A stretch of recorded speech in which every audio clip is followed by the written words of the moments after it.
En este video vamos a ver la última parte de la clase de histología del ojo, en la parte final. En los primeros videos, pues en los primeros dos videos, los cuales ya evaluamos, vimos la parte tanto de la esclerótica con la córnea y vimos, o sea, la túnica externa, ¿verdad? La túnica fibrosa, y luego vimos la túnica vascular, donde vimos la coroide, donde vimos el cuerpo ciliar y donde vimos también el iris. Hablamos pues sobre las diferentes partes de cada una de ellas y pues nos falta la parte más interna, es donde tenemos las terminaciones nerviosas, o sea, donde tenemos las neuronas, donde tenemos las células nerviosas pues que se encargan de captar la luz, transformarla en una información eléctrica y de esa forma enviarlas a través del nervio óptico para llevar esa información directamente hasta el encéfalo, específicamente donde encontramos el área visual primaria, es decir, en el lóbulo occipital. Pues de esa parte es de lo que vamos a hablar. Entonces vamos a hablar de la retina. Entonces quiero que le pongan también cuidado para que quede pues completa ya esta clase, y de esta forma pues nos vamos acercando a tener ya las clases completas de histología o de microanatomía. Pues vean, nos falta todavía la parte del oído, la cavidad nasal, la cavidad bucal. Para mí esta clase, esta y oído son las más complicadas, digamos, o tienen más estructuras o más complejidad, mejor decirlo así, tienen más complejidad, pero en la práctica pues ustedes verán que es de irle poniendo cuidado y es de ir viendo mucho los esquemas. Lo vuelvo a repetir, lo que les decía en la clase: vean los esquemas, vean las imágenes, apréndansela, utilicen la mente fotográfica. En medicina es muy necesaria la mente fotográfica, y para anatomía principalmente.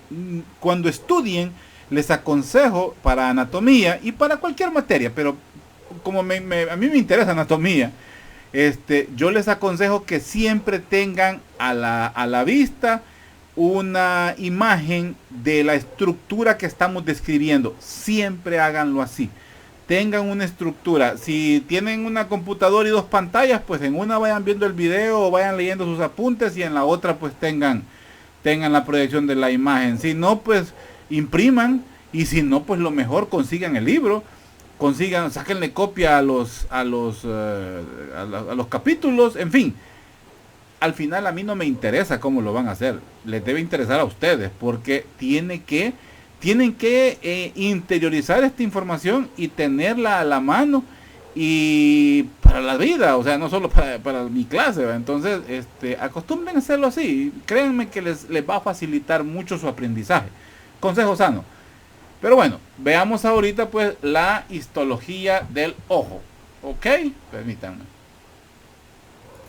Entonces hablaremos, como les decía, de el iris. Permítanme, estoy teniendo dificultades técnicas, ya estamos.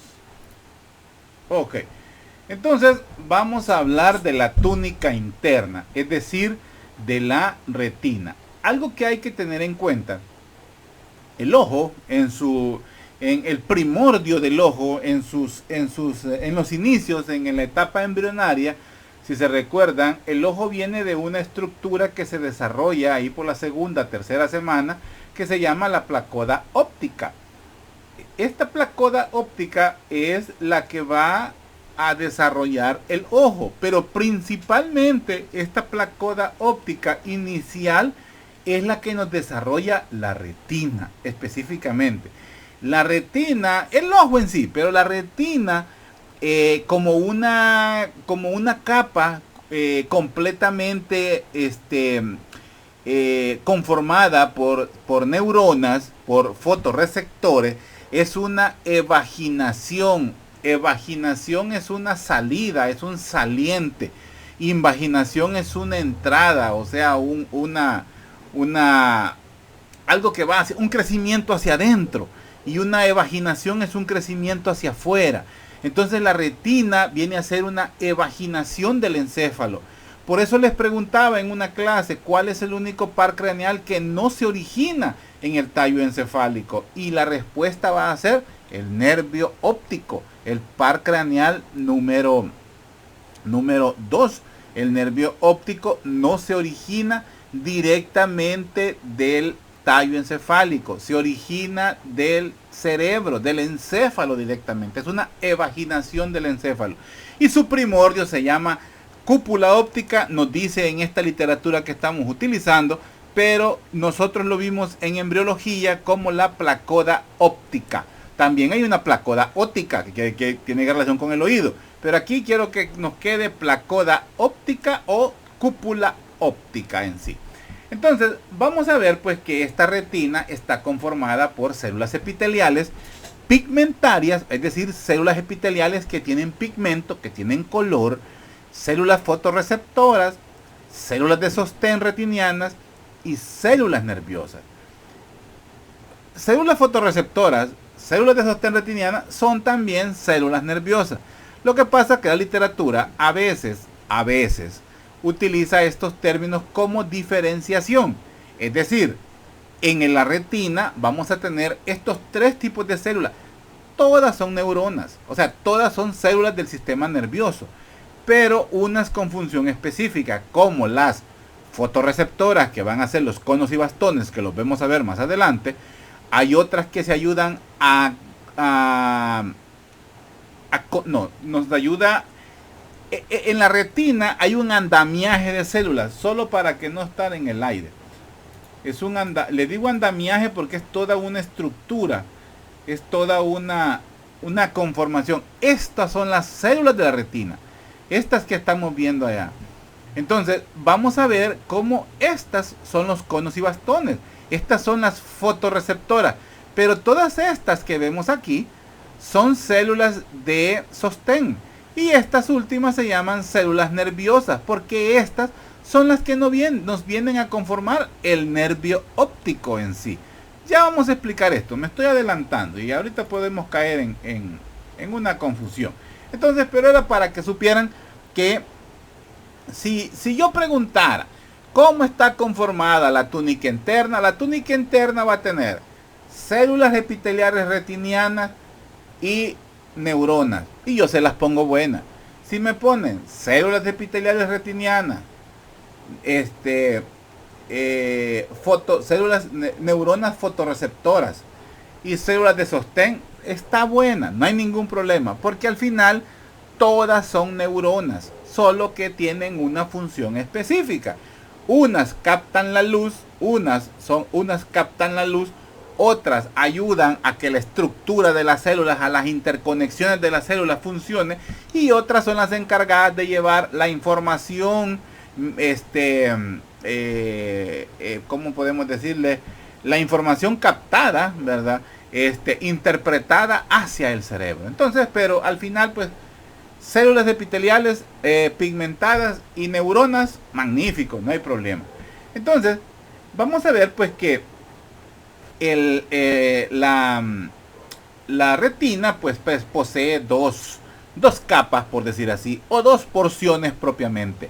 Una que se llama retina nerviosa, y es donde encontramos a los fotorreceptores, y otro que es el epitelio pigmentario. Entonces, el epitelio pigmentario viene a ser pues la capa más externa. Esa capa más externa es la que está en contacto directo pues con la coroides propiamente dicha. El epitelio pigmentario de la retina es el que está en contacto con la coroides. Ese epitelio pigmentario de la retina va a estar formado por un sinfín de células cúbicas. Estas células cúbicas, ojo, no son neuronas. Las células del epitelio pigmentario son cúbicas, o sea, tienen forma de cubo, pero no son neuronas. Lo que ellas poseen realmente son gránulos de melanina, y por eso es que le dan esa pigmentación característica a la retina. Entonces, esa pigmentación característica de la retina es gracias a la melanina que se encuentra en ese epitelio, en esas células cúbicas. Ojo, vuelvo a decirlo, no son neuronas, es decir, no son fotorreceptores. Entonces, el epitelio pigmentario se va a extender desde la hora serrata, como lo vemos aquí, desde la hora serrata, y termina pues en el nervio óptico. Toda esa zona es epitelio pigmentario de la retina. Todo eso, desde la hora serrata hasta ¿cómo se llama? Hasta el nervio óptico. Pero algo muy importante, ese es el epitelio pigmentario de la retina. Pero el epitelio pigmentario sigue todavía en la parte anterior, y si lo recuerdan, este se continúa por detrás, ¿verdad?, del cuerpo ciliar y por detrás del iris. Hablábamos también que en la zona de la hora serrata, ¿verdad?, la membrana de Bruch, que pertenece a la coroide, se continuaba porque perdía unas capas. Si se acuerdan, la membrana de Bruch perdía las capas de fibras elásticas y las de colágeno, tanto la externa como la interna, y entonces se continuaba como epitelio pigmentario. Solo que este epitelio pigmentario es del cuerpo ciliar y por supuesto del iris, pero es el mismo epitelio pigmentario de la retina, solo para que quede claro eso. Entonces, epitelio pigmentario de la retina se extiende desde la hora serrata hasta la zona del nervio óptico, hacia esa zona, que el nervio óptico realmente en esta visión está aquí. Esto es una visión más lateral, ya lo vamos a ver más adelante. Entonces, quiero que quede claro esa zona. Entonces, las células del epitelio pigmentario rodean a los fotorreceptores retinianos, o sea, lo van cubriendo. Poco a poco van cubriendo los receptores porque están en contacto directo. La zona, para volver a esta diapositiva, solo para que tengamos una idea de lo que estamos hablando, quiero ver si en esta se ve. No, esta no me gusta para explicar eso. Permítanme. Me gusta esta. Ufa, esta me gusta. Entonces, esta zona que estamos viendo aquí, de esta zona que estamos viendo acá, esta es la zona externa prácticamente. Esta es la zona interna. Entonces, aquí es donde vamos a ver la capa de fotorreceptores que está en contacto directo con el epitelio retiniano, epitelio pigmentario de la retina. Para entenderlo bien, esta zona de acá es la zona que está pegada al epitelio pigmentario de la retina y luego tenemos la coroide. Esta zona es la zona libre, por decir así. Yo dije interno, externo, pero mejor entendamos que esta es la zona libre. Esta es la zona que ya está en contacto directo con el humor vítreo o con la cámara vítrea, para que tengan una ubicación, una idea de cómo es esto. Entonces, el epitelio pigmentario rodea, como nos dice allá, a los fotorreceptores, que son estos, los conos y los conos y los bastones. Ya hablaremos de ellos más adelante. Regresemos donde estábamos. Entonces,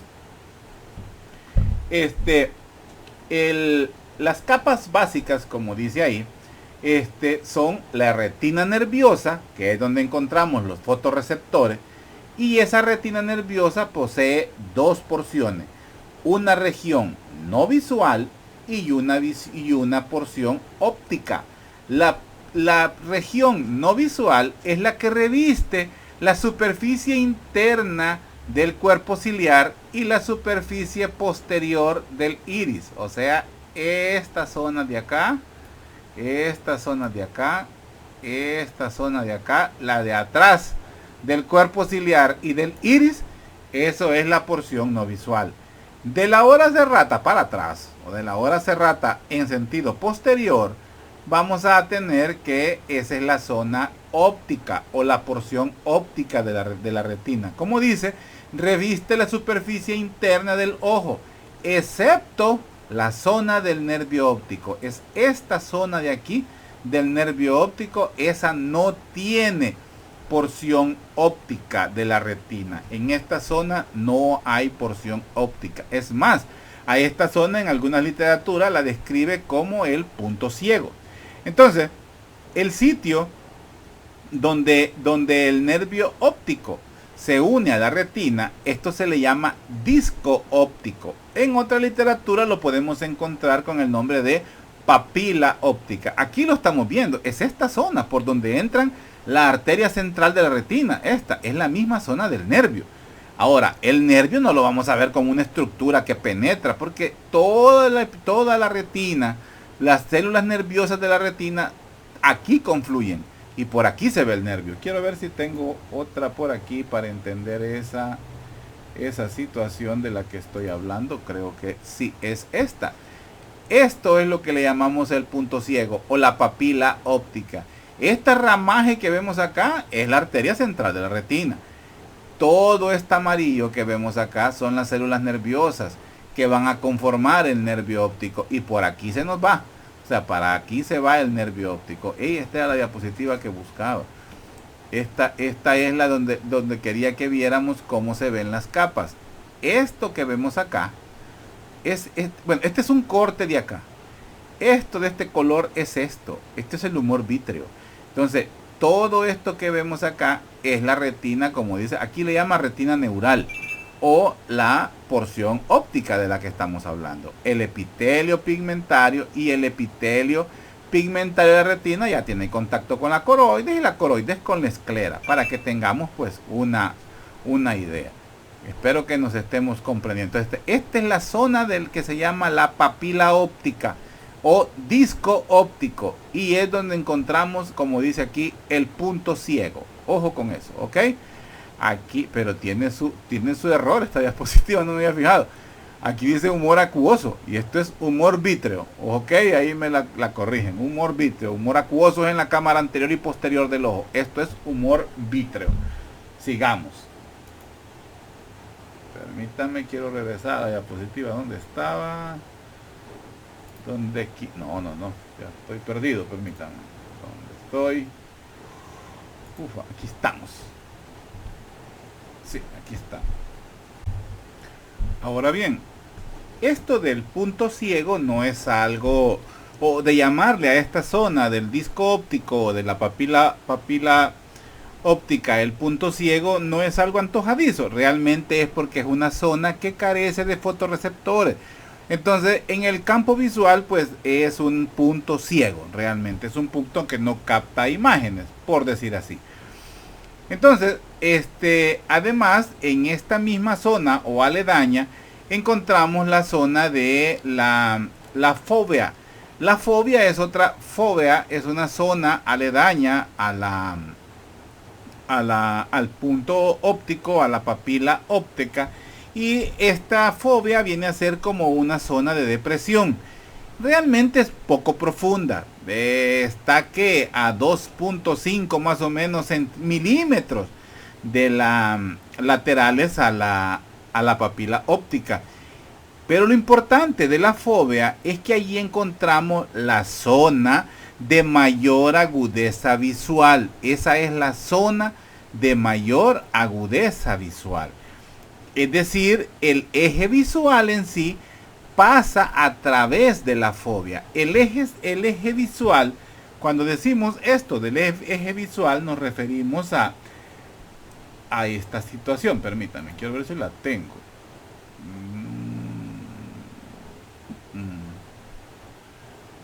No lo tengo directamente en una diapositiva, pero permítanme.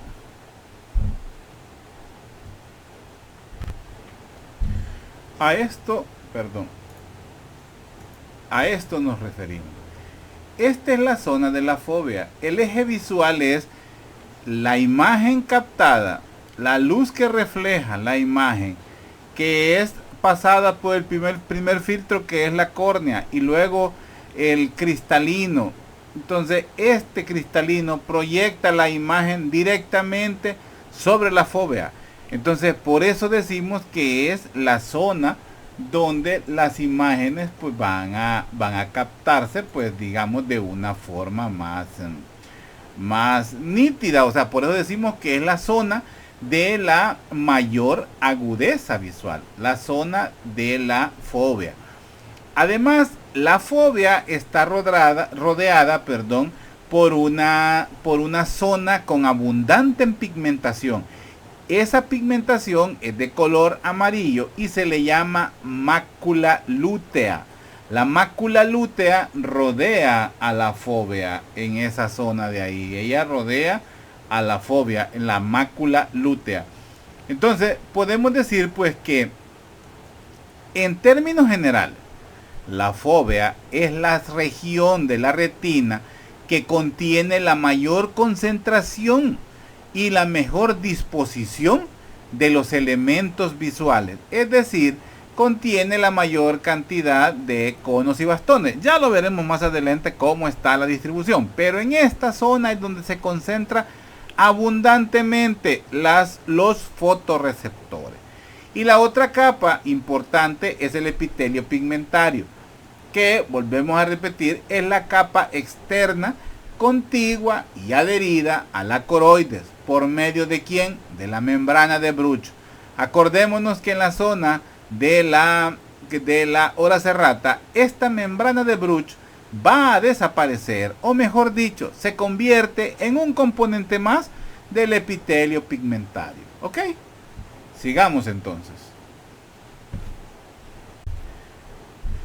Las células de la retina, de esto estamos hablando. Las células que encontramos en la retina, las principales, digamos, porque son los encargados de captar, ¿verdad?, la luz, son los fotorreceptores. Y estas van a ser, pues, los conos y los bastones, ¿verdad? Los fotorreceptores, los conos y los bastones. Pero también tenemos otras células de otras neuronas especializadas o con funciones específicas, como son las neuronas de conducción, o sea, las células bipolares y las células ganglionares. Aquí tenemos bipolares y aquí tenemos ganglionares. Su función, conducir. Luego tenemos las neuronas de asociación. Y estas otras neuronas van a ser las células horizontales, como las vemos aquí, las células centrífugas, que no las vemos, las células interplexiformes, las vamos a ver más allá, y las células amácrinas, como estas que vemos acá, como que son personajes de Toy Story. Las células amácrinas. Y por último, las células de sostén, o también llamadas células de glía, que también estas tienden a tener funciones inmunológicas o de protección. Estas son las células de Müller, como las vemos acá, todas raras, las microglias y por supuesto los astrocitos. Aquí pues en la diapositiva nos incluyen el epitelio pigmentario, o sea, estas son parte de la retina nerviosa, ¿verdad?, o neuronal, como podría salir en otra literatura, y el epitelio pigmentario como la otra capa pues de la retina. La distribución, como vemos, así se distribuyen las células. Esta es la célula interior del ojo, o sea, esta zona de acá, vea, son las células interiores del ojo. En esta zona de acá vamos a ubicar tanto los conos como los bastones. Es decir, esta zona que vemos, esta zona que son las células ganglionares, son las que conforman el nervio óptico. Estas que van hacia allá son las que conforman el nervio óptico. Esto que tenemos acá, por decir así, esto es parte del humor vítreo, para que nos ubiquemos. La luz proveniente, imaginemos que aquí tenemos el cristalino. Por aquí entra la luz y es captada acá. En esta zona de acá es captada. La información es que se regresa y se envía hacia el nervio óptico, que se conforma por las células ganglionares. Se conforma el nervio óptico, pues sale por la papila óptica y viaja hasta llegar al lóbulo occipital del encéfalo. Entonces, así vemos la distribución de las células, los conos y los bastones. Estas células pigmentarias, que son las que encontramos, son células cúbicas. Si se fijan, aquí vemos la forma, son células cúbicas, son las que conforman el epitelio pigmentario, y ellas lo que contienen es melanina, y por eso pues son células pigmentarias. Esta zona de acá, esto ya es la coroides, esta zona de acá. Entonces, estas son células pigmentarias, los conos y los bastones, las células horizontales, estas que vemos acá, y las células amácrinas las células bipolares, las células ganglionales. Así la distribución, pero existe una distribución pues mucho, hoy una diapositiva mucho mejor, ya la vamos a ver. Me interesa que hablemos de los fotorreceptores, que son los conos, como ustedes los ven aquí, y los bastones. Estas pues están mayor, ¿cómo se llama? Los ubicamos directamente junto al epitelio de la pigmentaria de la retina, o sea, específicamente en la zona de la retina visual o la retina óptica. Ahí es donde encontramos pues a los receptores conocidos como los fotorreceptores. Están incrustados pues en las células del epitelio pigmentario. Ahí es donde ellas se insertan, por decir así. Más o menos pues estas son 600 a 1000, ¿verdad?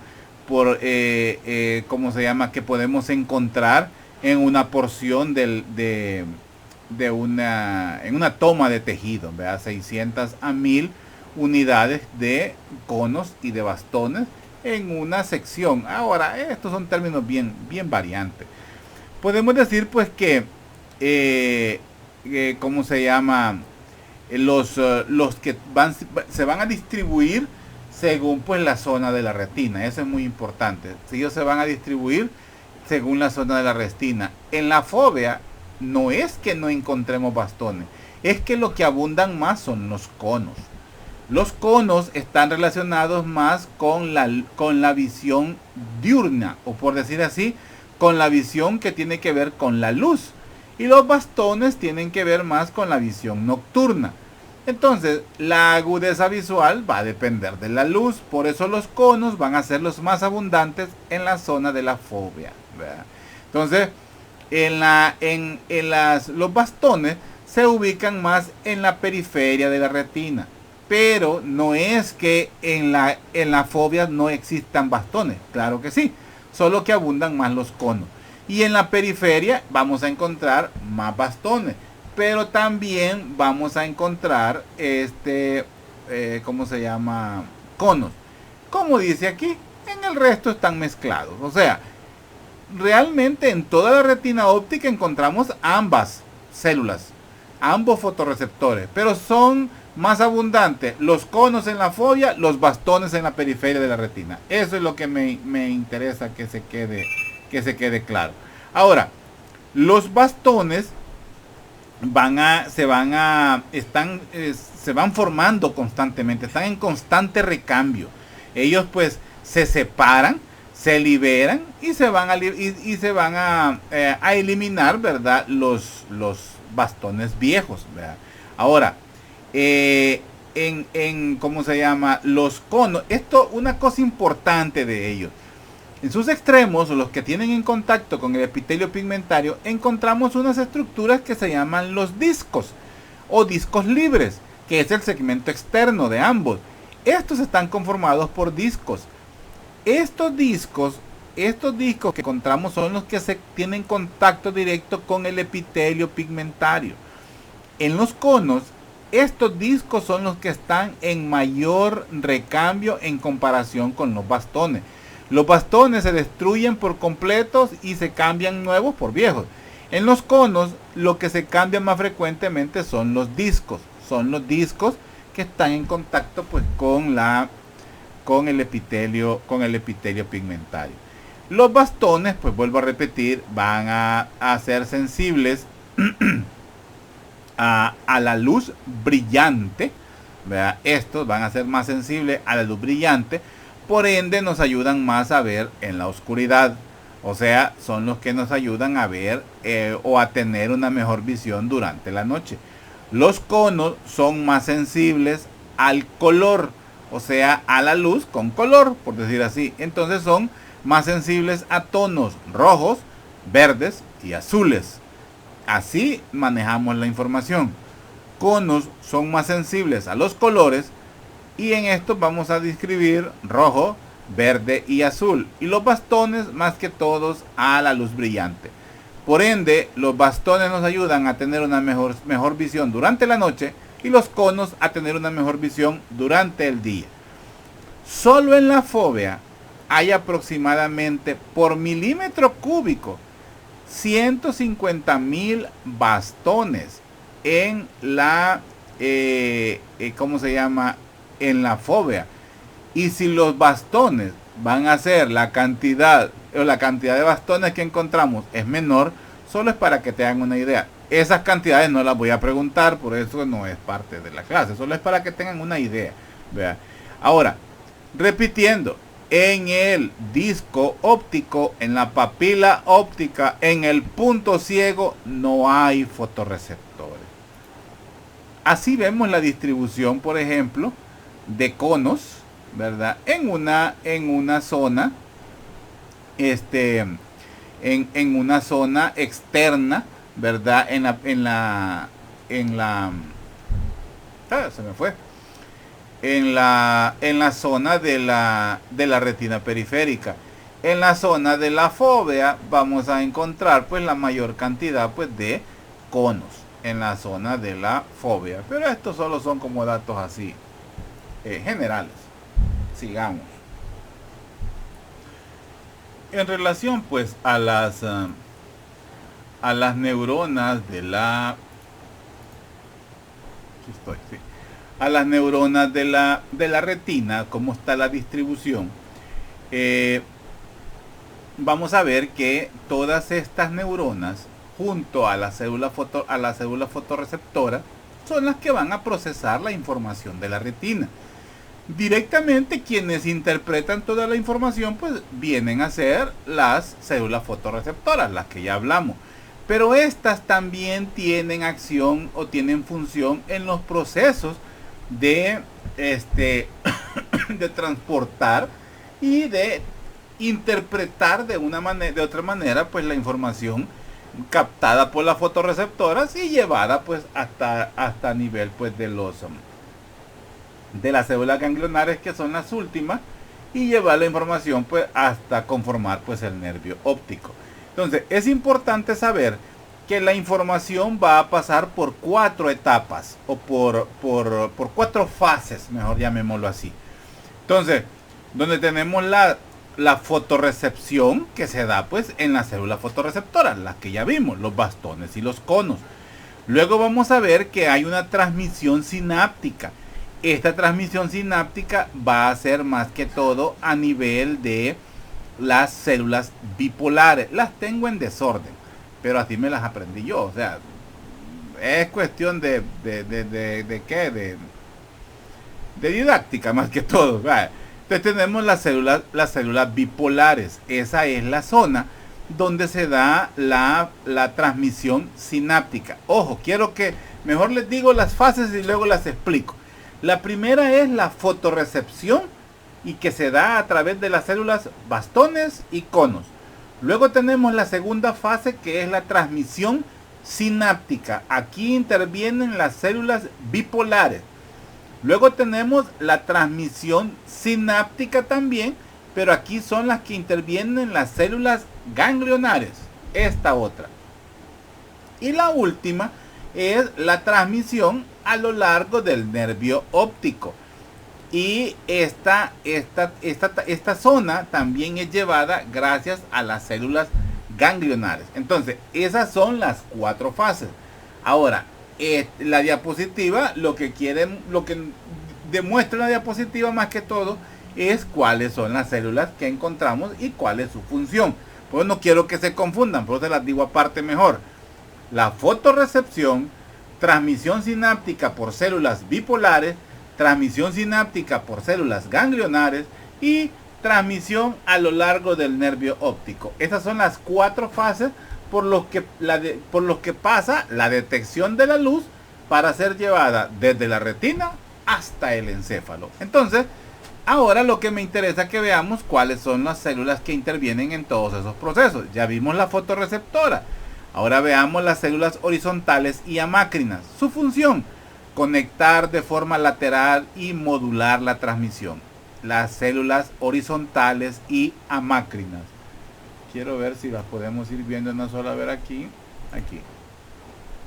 Las células horizontales y las células amácrinas, como las vemos acá. Aquí tenemos las células amácrinas, estas que forman parte pues de la interconexión, estas, las células amácrinas, y también pues las células horizontales, como ustedes pueden ver, van a formar parte de una capa en específico, estas de acá.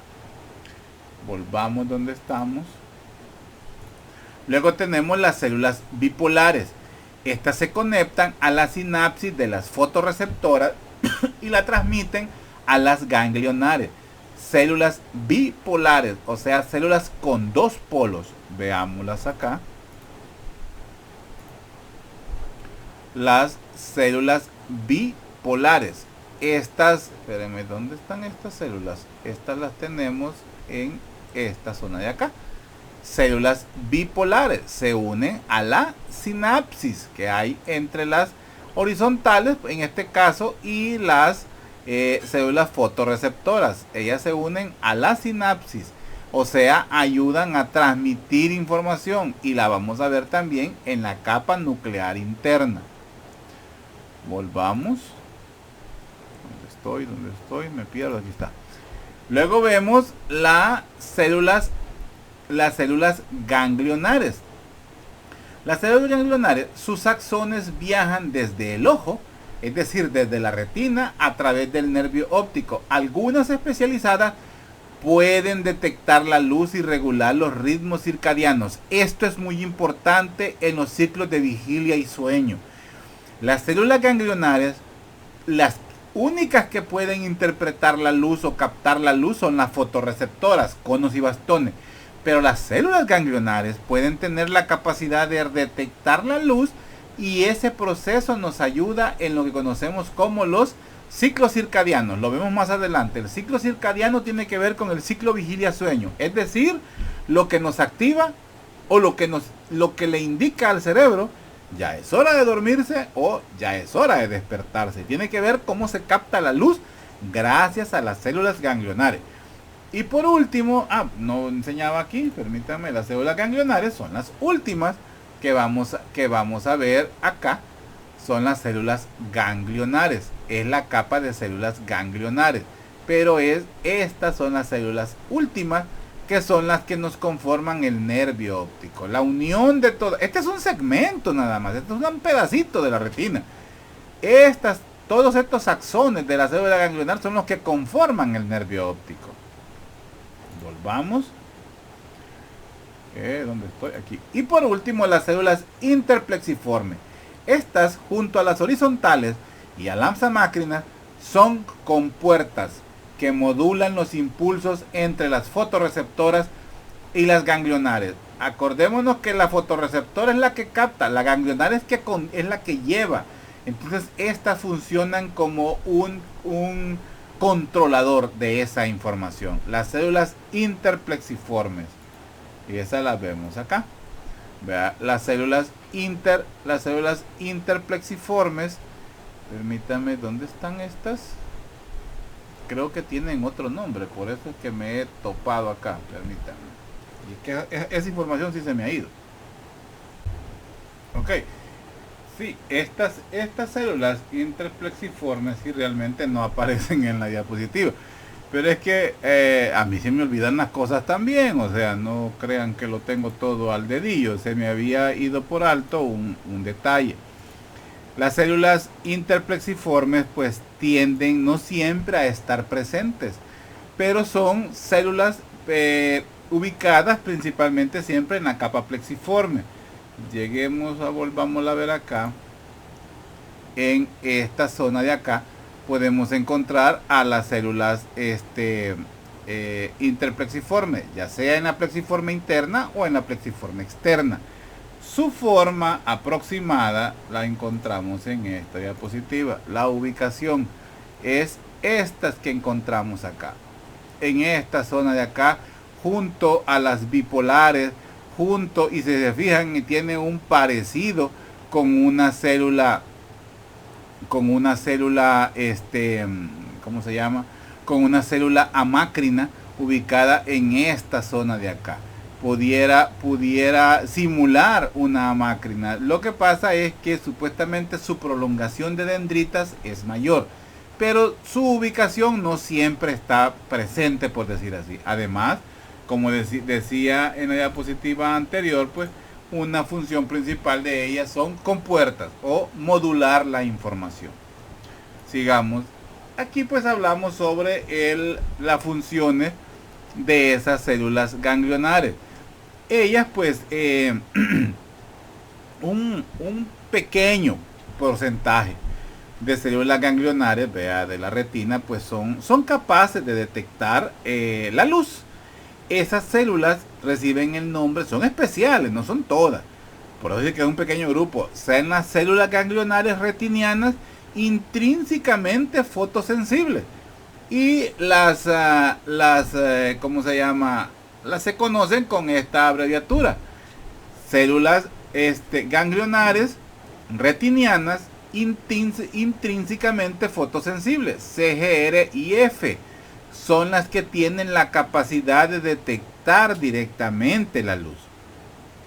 El conocer estas células ganglionares, estas nos han permitido pues tener un conocimiento de descubrir pues que algunos pacientes sin fotorreceptores funcionales, digámoslo así, debido a una enfermedad retiniana, pues sin tener ellos la capacidad de ver la luz, sin tener ellos la capacidad, o sea, un paciente ciego debido a que sus conos y bastones no son funcionales, o sea, sus fotorreceptores pues no captan la luz, pero sin embargo ellos detectan o tienen la capacidad de saber en qué momento ya es de noche, en qué momento ya es de día. Es gracias a la presencia de las células ganglionares retinianas intrínsecamente fotosensibles. Células ganglionares retinianas intrínsecamente fotosensibles. Entonces, es gracias a estas presentas. Entonces, a la presencia de estas, por eso ellos siguen modulando, vea, su ritmo circadiano. El ritmo circadiano, para no estar hablando en el aire, el ritmo circadiano pues van a ser los cambios físicos, mentales, conductales, que siguen un ciclo diario. O sea, el despertarse, el dormir, el despertarse, el dormir, lo que conocemos como ciclo vigilia-sueño, es el mismo ciclo circadiano. Entonces, así es como este patrón va a depender pues de la exposición a la luz, o sea, a la luz y a la oscuridad. Según el ambiente en el paciente está, pues así va a irse activando el ciclo vigilia-sueño. Por supuesto, las conductas, el estilo de vida va a ir también modulando eso. No es un secreto pues que los que estudiamos medicina, los veladores, los serenos, en fin, todos ellos, pues todos nosotros tenemos una alteración en nuestro ciclo vigilia y sueño. ¿Por qué? Porque durante la noche a veces es cuando se activa más nuestro cerebro, porque vamos a estudiar, porque vamos a dedicarnos o sea, a leer, y esto pues va a ir alterando ese ciclo, aunque afuera esté de noche. Pero aquí estamos frente a una pantalla, frente a una fuente de luz. El cerebro no detecta directamente de que hay una baja intensidad de la luz natural, o sea, la del día. El sol ya no está alumbrando. Entonces, lógicamente, la melatonina, que es el mediador del sueño, se va a liberar, ¿verdad? Desde la hipófisis, se va a, desde la glándula pineal, perdón, que está a la par de la hipófisis, se va a ir liberando, y eso pues nos va a hacer, como decimos, nos va a bajar sueño. No es así, ¿verdad? Nos va a inducir el sueño. Entonces, el ciclo se altera por el hábito, pero en condiciones normales, al solo que ya el día comienza a bajar la noche, como decimos, 6 de la tarde, ya no hay sol, 7 de la noche, comienza la oscuridad. En cualquier persona que no tenga estas actividades diferentes a la nuestra, pues 7 de la noche, 8 de la noche ya comienza a dar sueño, y a las 9 ya está dormido. Entonces, en condiciones normales, pero en las condiciones en las que vivimos hoy, pues cambia. la luz clara. Por eso se aconseja que en las habitaciones o en las zonas de descanso la luz sea tenue y si es posible que sea amarilla, no blanca. Entre más blanca, más fácilmente nos va a quitar el sueño, por decir así. Entonces, vamos a ver que ese ciclo vigilia-sueño es lo que nos permite dormir durante la noche y estar despiertos durante el día. Entonces, eso es el ritmo circadiano. A eso se le conoce, o sea, a la relación que existe entre dormir durante la noche y estar despierto durante el día, a eso se le conoce como la cronobiología. Eso es lo que determina lo que conocemos como los patrones de sueño, que por supuesto nosotros pues lo tenemos alterado. Entonces, eso va a depender pues de la fisiología y de la conducta. La fisiología es luz de día y oscuridad de la noche, pero depende también de la conducta. Estudiantes de alto rendimiento, veladores, celadores, ¿cómo se llama esto? Serenos, vigilancia, no sé. Entonces es el tipo de la conducta según el trabajo o el ambiente en el que estamos. Entonces, esto del núcleo supraquiasmático no lo voy a utilizar porque ya esto es de neuro, no me quiero meter ahí, solo que sepan que la glándula encargada o la que capta estos impulsos de las células amácrinas, de las células ganglionares, de las retinianas intrínsecamente fotosensibles, son por la glándula pineal. Entonces vamos a ver pues que las funciones de estas células van a ser modular la secreción de la hormona melatonina en la pineal, modular los ritmos circadianos mediante la transmisión de señales al núcleo supraquiasmático del hipotálamo, transmitir señales a los núcleos mesencefálicos responsables del control del tamaño de las pupilas en respuesta a la luz y la posible participación en la visión mesópica. Esto lo voy a ver al final, no me voy a meter ahorita para no enchivolar tanto aquí. Esto lo vamos a ver más adelante, ya tiene que ver con la visión nocturna. Entonces, para eso nos sirven estas células ganglionarias retinianas intrínsecamente fotosensibles. Permítanme, voy a modular esta diapositiva. Voy a modificar esta diapositiva para que ya quede arreglada desde este momento. Para que después no me digan cómo fue que dijo. Permítanme. Vamos a ver cómo es que se hace. Vamos a hacer aquí.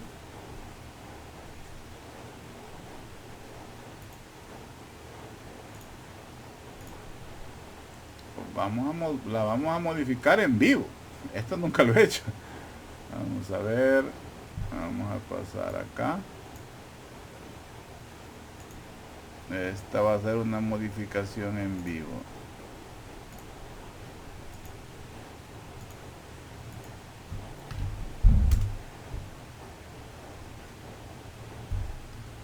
Y son células ganglionares. No me va a caber, le vamos a cambiar el tamaño de la letra.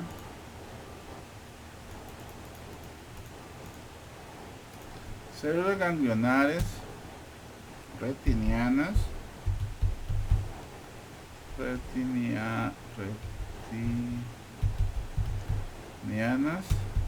intrínsecamente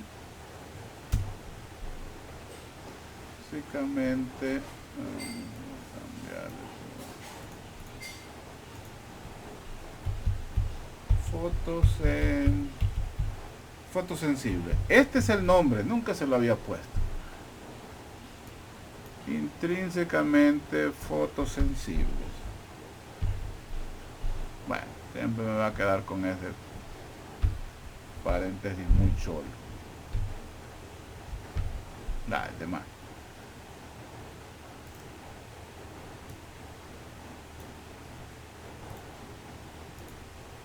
Ok, entonces este es el nombre de las células. Células retinianas células ganglionares retinianas intrínsecamente fotosensibles. Para que ya quede pues arreglada esta diapositiva. Ya queda arreglada. Sigamos.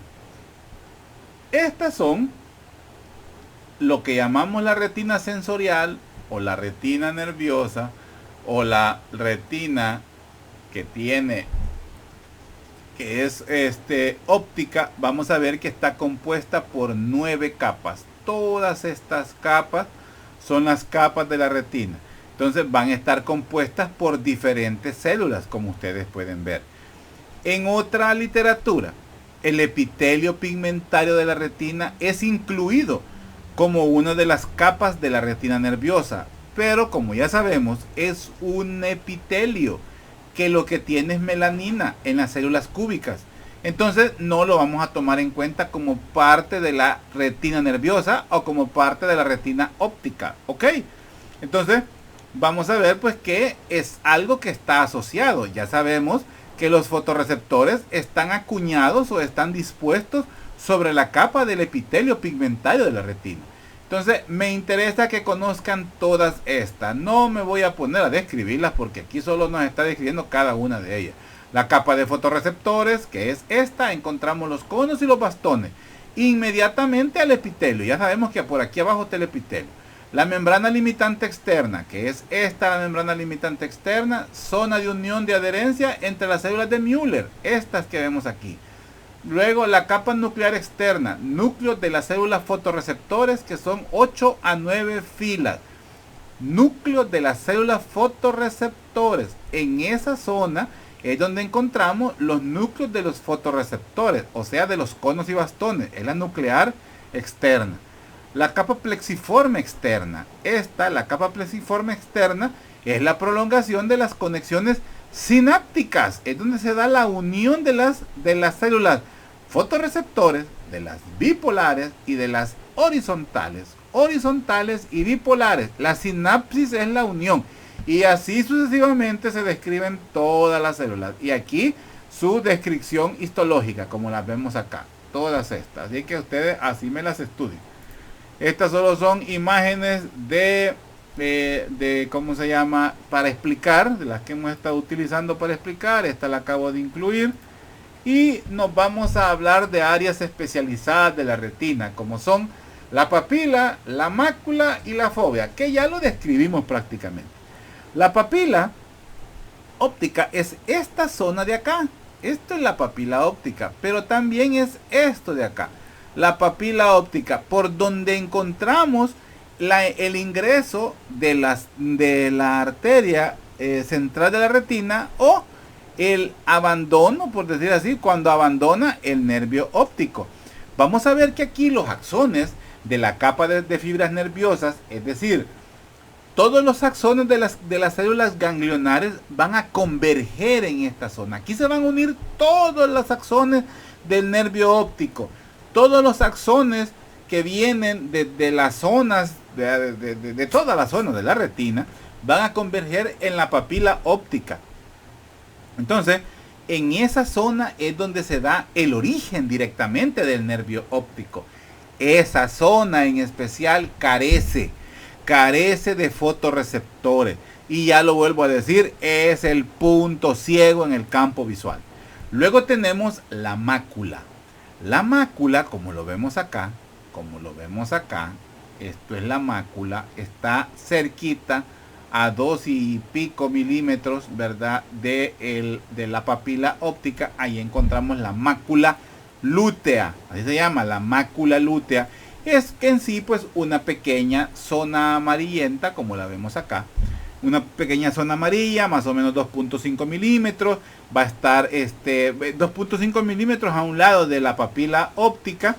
Y en ella pues, en esa zona, los receptores que se ubican ahí son los que nos ayudan, por ejemplo, a distinguir o nos ayudan a leer, por decir así. La mayor concentración de células que encontramos aquí de fotorreceptores nos ayudan a la lectura, nos ayudan a distinguir que las caras, por ejemplo, de las personas.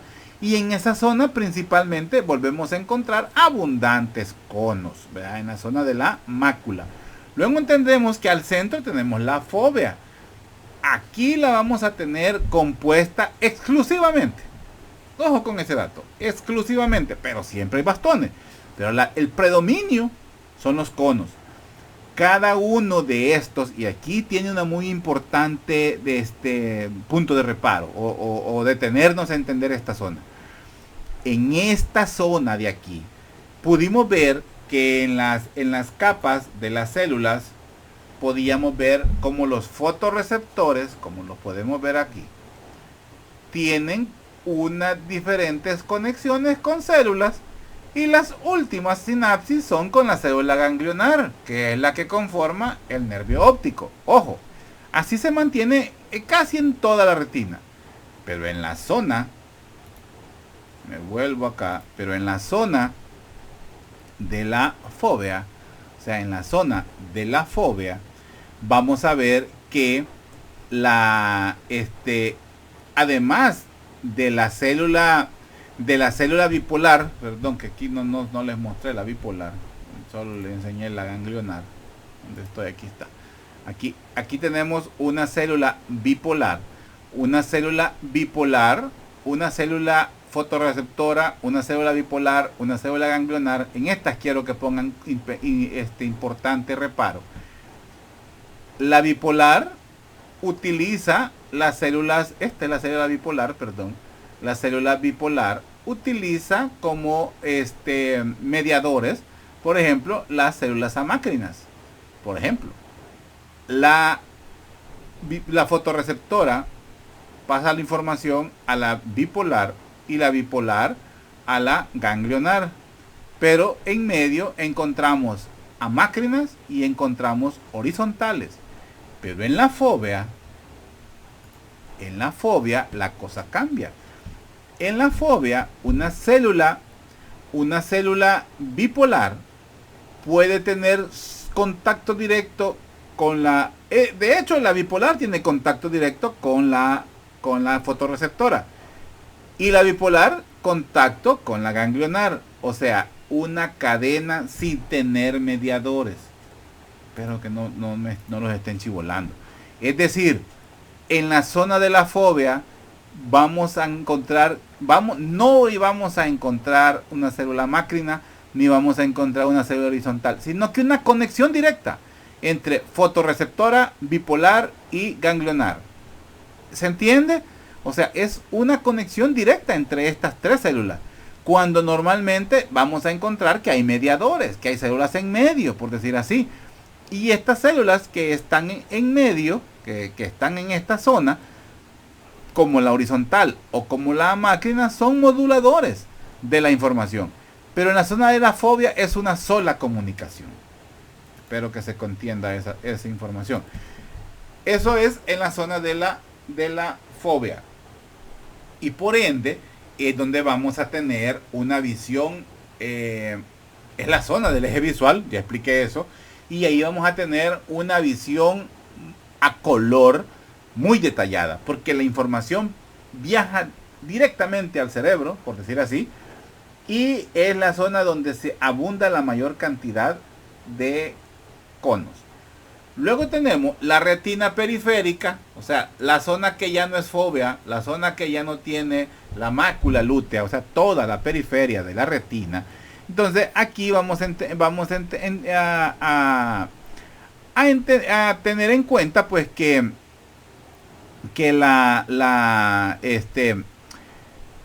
las células ganglionares pues tienen las conexiones que vimos, ¿verdad? Todas las interconexiones como las células horizontales y las células amácrinas, que van a estar pues entre las bipolares, la fotorreceptora y por supuesto pues la ganglionar.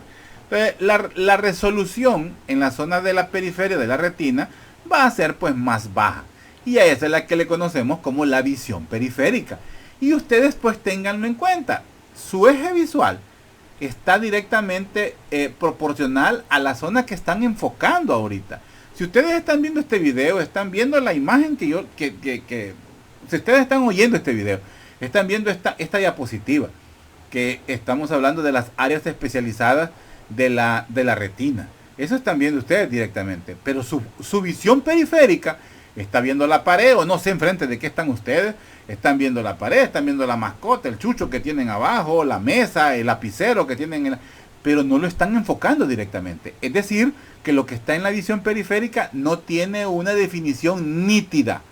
Pero sin embargo, lo que está en el eje visual, lo que está directamente al frente, lo que está enfocando la retina, gracias a que el cristalino y la córnea están ubicados al frente, también gracias a los músculos extraoculares que mantienen la visión al frente, ese es el eje visual.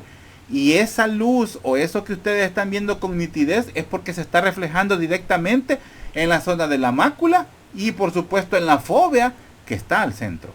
Y lo que está alrededor es la visión periférica. Es lo que no tiene definición, pero sin embargo lo están viendo. ¿Ok? Sigamos. Upa, ya no me da aquí el puntero. Ah, bueno. Entonces, ahí veíamos tanto la papila, describimos la papila óptica, describimos la fóvea, describimos el disco óptico o la papila óptica, el nervio óptico, los vasos sanguíneos, o sea, la arteria central de la retina periférica, que es esto, la retina periférica, y bueno, eso aquí también veíamos la papila óptica, la arteria central pues de la retina, aquí la arteria retiniana, esa arteria central de la retina, la vena retiniana también. Y bueno, sigamos, ya es casi lo último. Patologías pues propias de la retina, así veríamos una retina sana, así como se ve aquí. Esto ya es una retinopatía diabética, en una que aún no se ha alterado, no ha habido proliferaciones. Esto es por alteraciones en la microcirculación. Hay zonas de exudados, que son estos que vemos acá, exudados algodonosos, ¿verdad?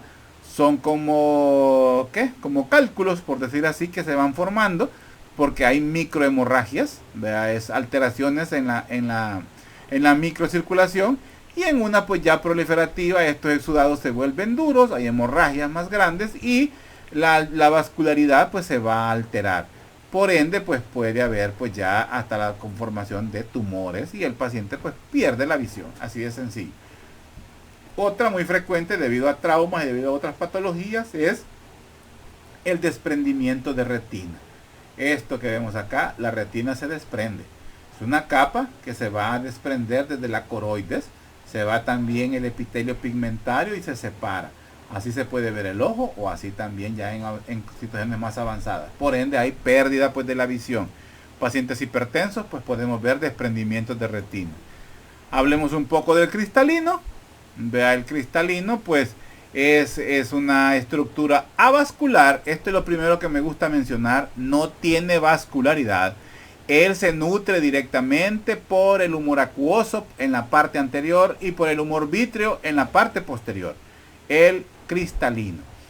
Vamos a ver pues que el cristalino macroscópica, no, esto no es macroscópico, ¿verdad? Pero a mayor definición podemos hablar pues que se encuentra suspendido por unas fibras que parten desde el cuerpo ciliar, específicamente del músculo ciliar, y que se le llamaba la zónula. A esta diapositiva, pues ya a este nivel de diapositiva, pues le decimos la zónula ciliar.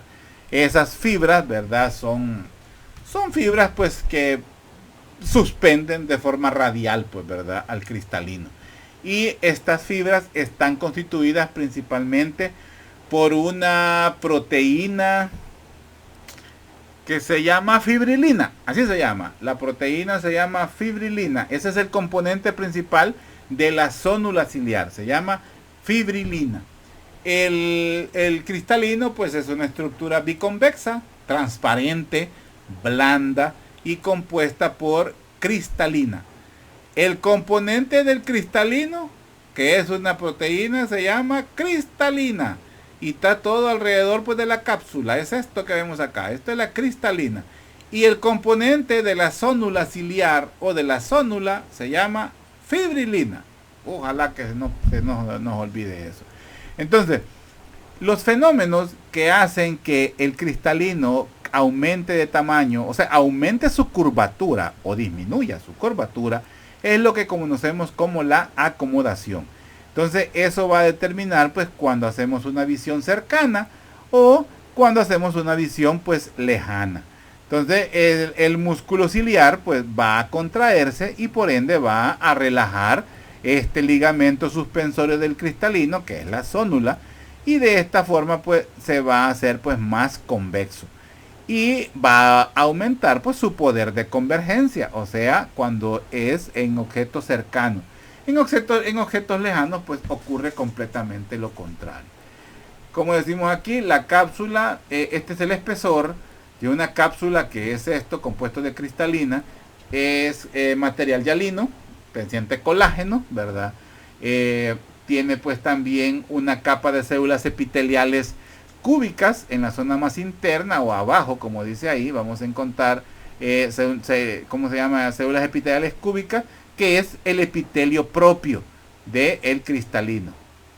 Además, vamos a encontrar células densamente empaquetadas, anucleares, ya no tienen núcleo, y lo que contienen es abundante proteína.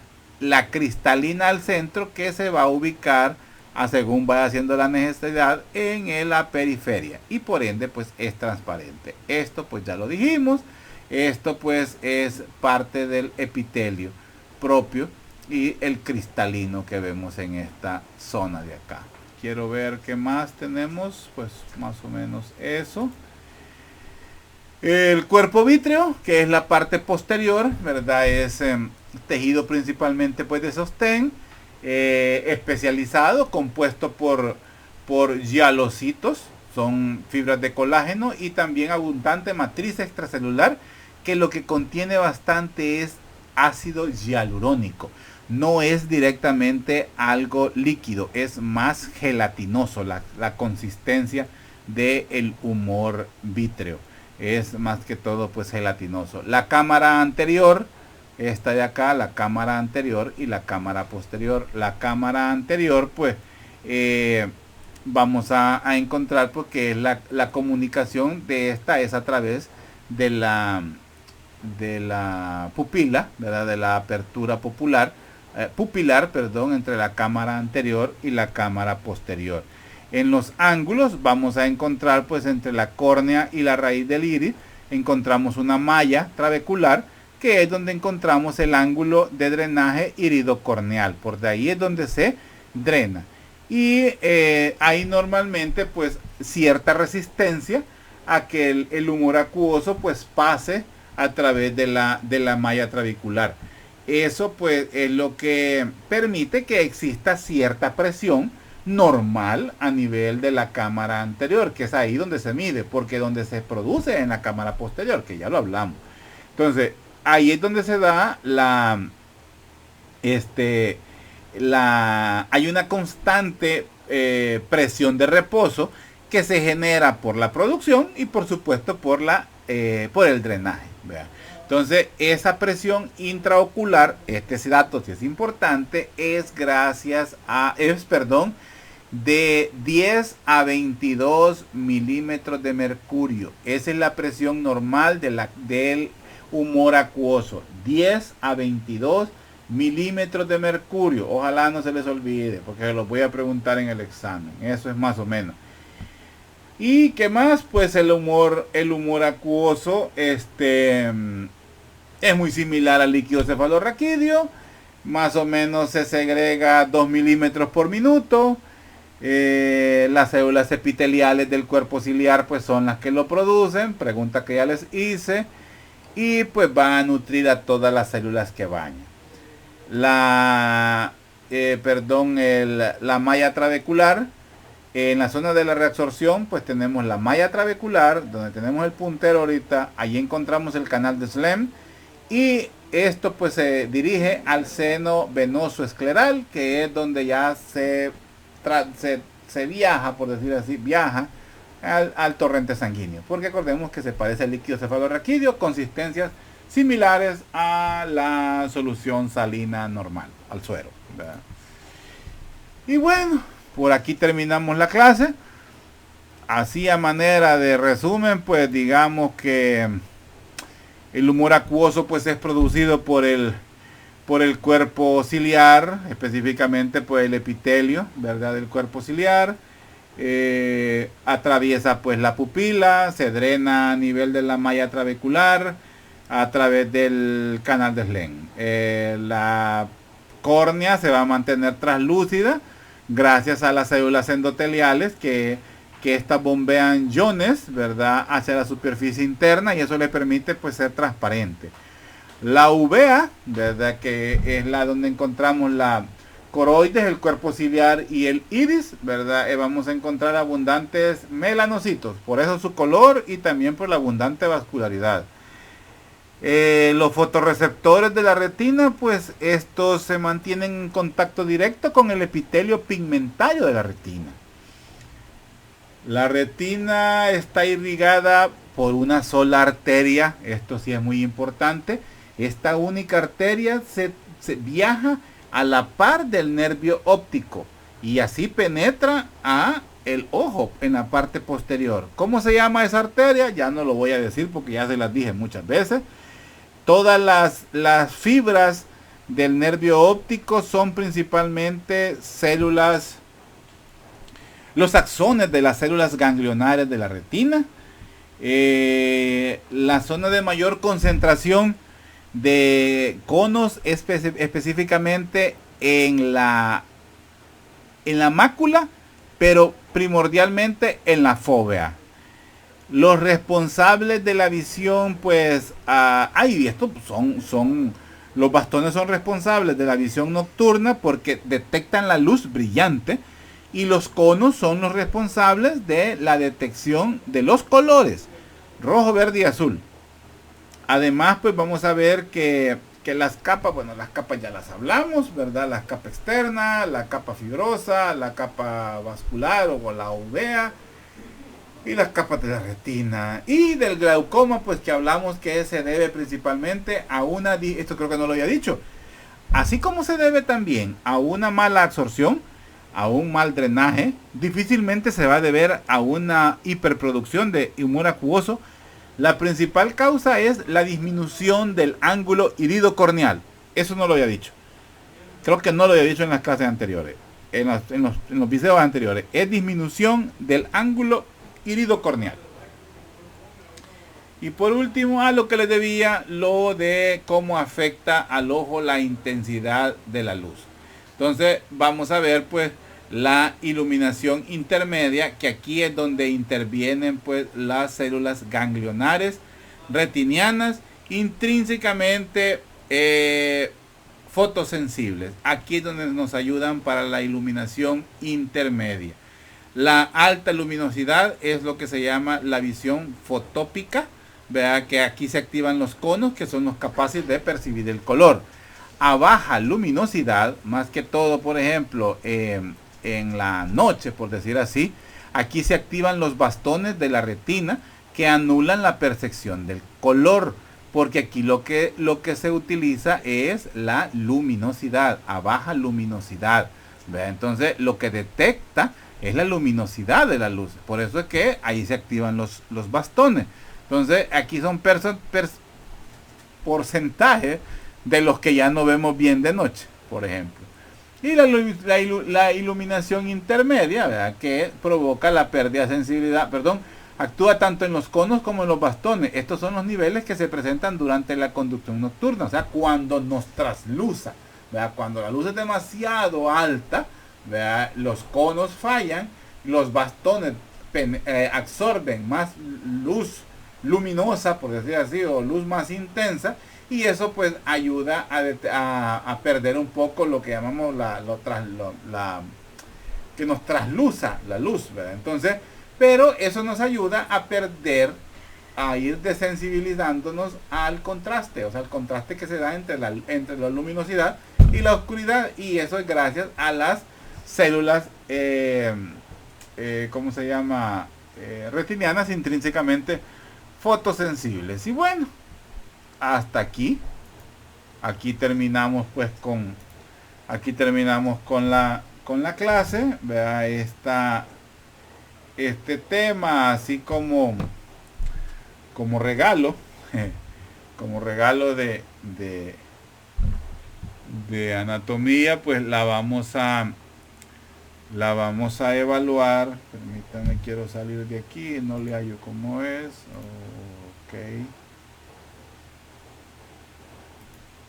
Sí. Esta clase la vamos a La vamos a evaluar el día sábado. Solo voy a evaluar esta clase, nada más. Este tema, este video. Solo este video le voy a evaluar el día sábado a las 8 de la noche, 8:30. Solo este tema. El día lunes, pues vamos a evaluar la clase de cavidad, de pared torácica. Solo me falta una parte, falta que la grabe. O sea, las grabo día miércoles o jueves a más tardar, para que ustedes pues ya la tengan y la puedan ver y la puedan terminar de estudiar con lo que vimos en la clase del día lunes. Así que pues éxito, jóvenes. Sé que tienen evaluaciones, sé que tienen exámenes.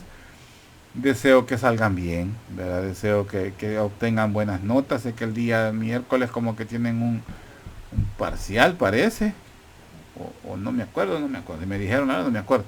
Pero espero que salgan bien, de verdad. Realmente sí, yo quiero que salgan bien, que comiencen los laboratorios prácticos también. Y cualquier duda, pues seguimos en contacto, ¿ok? Estudien bastante, se les aprecia mucho. Y quiero buenas notas, de veras. En realidad quiero buenas notas. Cuídense. Hasta el próximo video.